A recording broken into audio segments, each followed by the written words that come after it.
right, so we do have 3 days to really kind of get into this very profoundly. But we'll do a little, a quick overview. Chandler, I'm going to start with you as far as what we're looking ahead to in these finals. Give me your biggest storyline.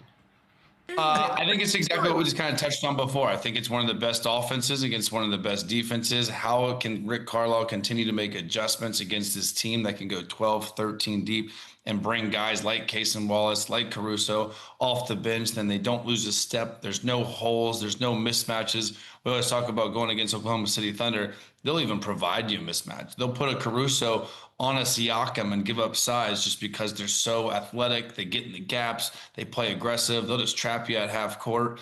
I'm interested to see, Lou Dort and Cason Wallace, these guys picking up Halliburton 94 feet. So I think, to me, again, I don't care about the market. I don't care about the ratings. I think this is two really good teams that do completely different things. So when you look at a really good offense, really good defense, I think it's going to be kind of the clash of the Titans here. And obviously the Thunder aren't just a good defensive team. They have the MVP. They have a lot of talent. They can score the basketball just as good as anybody. They're the heavy favorites. But I think actually this is going to make for a hell of a series. And I think we'll see kind of what style, comes out on top. That's the direction. That's the direction that I'm going into. Biggest storyline for me, small markets are fun. Let's get over that part, and the ratings will be just fine. Both of these teams play exciting brands of basketball. This is going to be fun. I look forward to watching this. I'm excited about this matchup. I think both teams play defense at a high level. They can score at a high level. They both score in bunches. They got a bunch of energy guys. There's a ton of talent that's going to be on the floor. I'm really excited about this NBA Finals matchup. So if you're not going to tune into this when you're doing yourself a disservice, if you're worried about what market that they're in, I think this is going to be a great matchup. I think both of these teams have great fan bases. All of their home games are going to be lit. It's going to be up. I'm excited for this matchup. I love this. Think about it.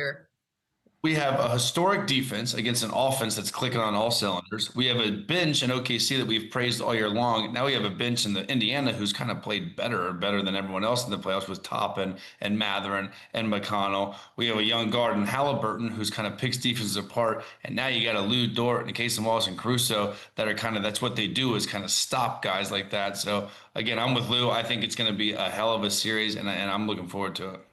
I know. Remember all the whining and crying people had about, superstar teams and big threes, and we hate this or whatever. Okay, you finally get something different, fresh blood.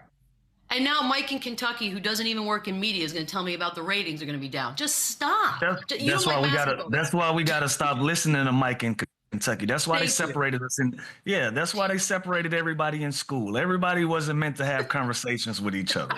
You got regular classes and you got the AP classes. Everybody's not meant to be in the same classroom and have the same conversations. But no, this is going to be fun. There's not a shortage of storylines in this thing. Like Chandler just said, you got the bench stories. Both benches are successful. You got two up and coming superstars per se that we spoke about. One of those guys are going to have the chance to get their first ring, their first crack at leveling up and putting a notch on their careers. When we go to All-Star Weekend and the guys have their war medals, one of our young stars is going to have a new war medal. Pascal Siakam has an opportunity to go get his second war medal. So these are going to be exciting times, man. And again, if Mike in Kentucky, hey, Mike, all the Mikes in Kentucky, if y'all don't want to see this matchup, you're doing yourself a disservice. This is going to be some good basketball. Now, I did say that OKC in 5,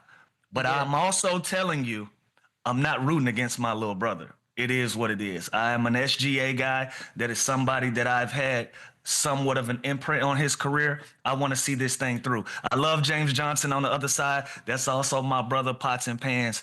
But I got to root for my little brother on this one. I mean, if it goes 7, though, that's fine too. This is a weird one, Lou, because I genuinely don't.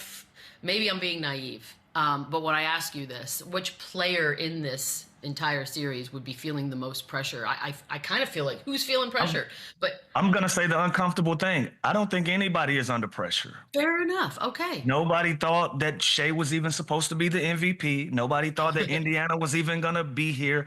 I don't think we don't have a legacy act in this NBA Finals. Usually when we talk about pressure and guys that got to make it happen, you're looking at a legacy piece.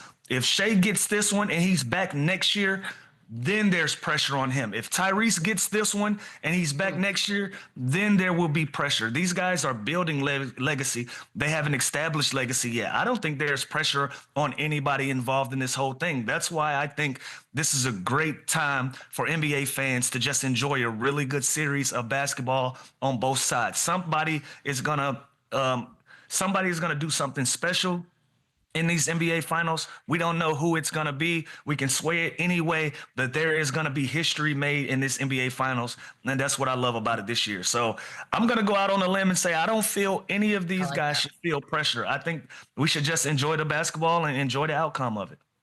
Pressure free. I got to disagree with Lou here. I think there's no pressure on the Indiana Pacers, right? Like they have zero pressure. No one expects them to be here. There's got to be some sort of pressure on SGA, not like in general, but you are the MVP. You're the best player on the best team. You are heavy favorites in this finals. Go finish the job. If they lose, no one's going to look at Chet. No one's going to look at Jalen Williams. No one's going to look at young Mark Daigneault. They're going to look at the MVP. So I think if you're looking at a guy with pressure, it's got to be the best player in the series, and that is SGA. So there's no pressure on the Pacers. No one thought they were going to be here. They kind of flew under the radar, small market. No one talked about them. Everyone thought it was going to be the big bad Celtics or the Cavs or then even the Knicks.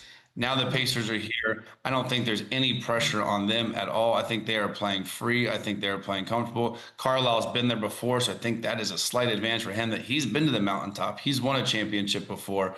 So I think, to me, if there is any pressure at all, it's got to be on the MVP, which is SGA. Yeah. Can I ask you a question, though, Chandler? But even still with that, we both said that whoever comes out of the Denver OKC series, that's who's going to go to the finals, and that's who we thought that were going to win the finals. It wasn't even a clear-cut thing. You know, like we still had the training wheels on them a little bit. You know, so I agree with you. If anybody is going to be SGA, because he is the MVP and he is the Western Conference Finals MVP, but still, I think all of these guys have a fresh slate of falling short if they do. Yeah. You know what? Well, we know where you look at this. I think you look at the setup of their team, right, and their franchise, and let's say they do lose this finals. I think we still think in the back of your head they'll be back next year. You know what I mean? Sorry about this Wi-Fi. I don't know what's going on. I don't. So there's pressure to win because they're the best team and they are heavy favorites. They're 9.5, 10-point favorites in game one. Like they're big time favorites, but there is light at the end of the tunnel. There is, there's always next year with how Sam Presti has set this team up for the future. Like they're not going anywhere, whether they win this NBA finals or not. They're not going anywhere, but they are the heavy favorites. So there has to be a level of pressure on them to finish the job and kind of get over that hump so we can actually put them in that category of possible dynasty on the rise. Yeah, I don't know. It's the first time in a long time. It's like maybe it's a pressure, but it's different than how we normally would be talking about pressure on a team or specifically a player, which is kind of cool. Part of a storyline, I suppose. We're going to take a quick break.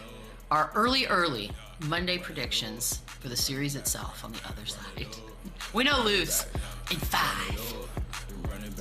Okay, Lou, you have Thunder in 5.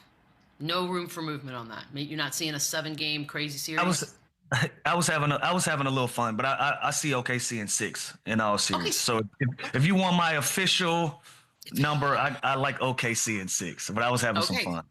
6 it is, Chandler. You agree? You changing it up? Where do you on this one? I like OKC in 6. I do. I'm with Lou here. I think they're the better team. I think Indiana's going to be a great team on the road, though. They've got some wins. It's going to be a good series. OKC in 6. Whoever called us Run It hacked. I love you guys tomorrow, maybe. I really do.